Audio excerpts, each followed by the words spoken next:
pat on the back. Anyuola Maurice Ogeta nobago lamo e nyasi mar rwake pacho tok midhiero manokale juma mokalo.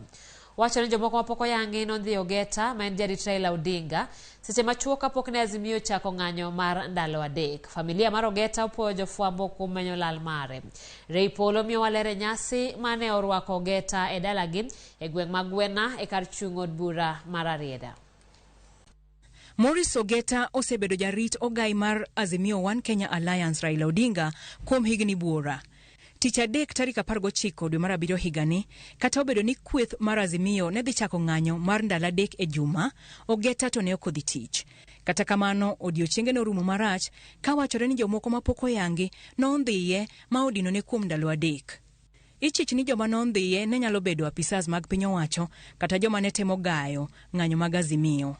Ogeta owuon nolero ni jomeko ne odayo dhoge e wi chenro mag Raila Odinga e odiochieng' ng'anyono.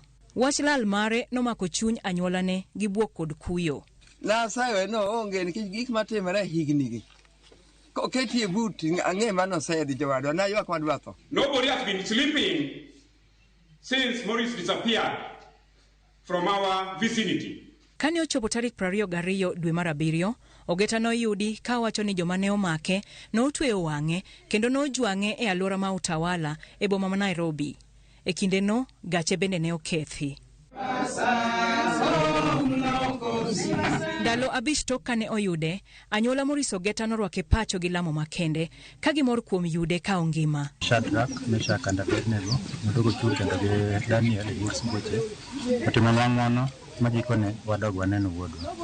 Mamor kendo erokamano wanyalo goyo ne jogo duto manochung' kod lamo to moloyo ne jopres. Wago erokamano kabisa nikech un emomiyo mae duond winjo oko. Dine onge un seche moko dine ok ong'e lit mawinjo.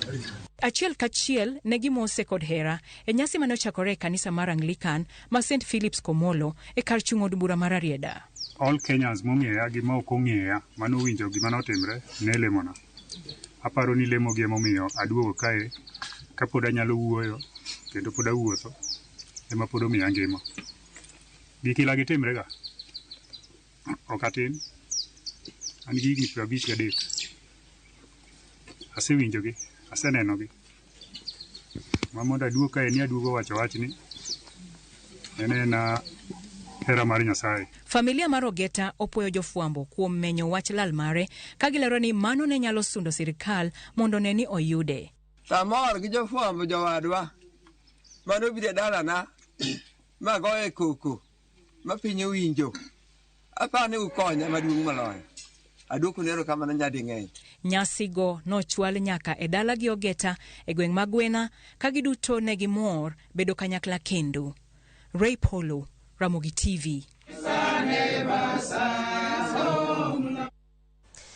Tok report mar Ray Polo ne matero wa yueyo mokwongo.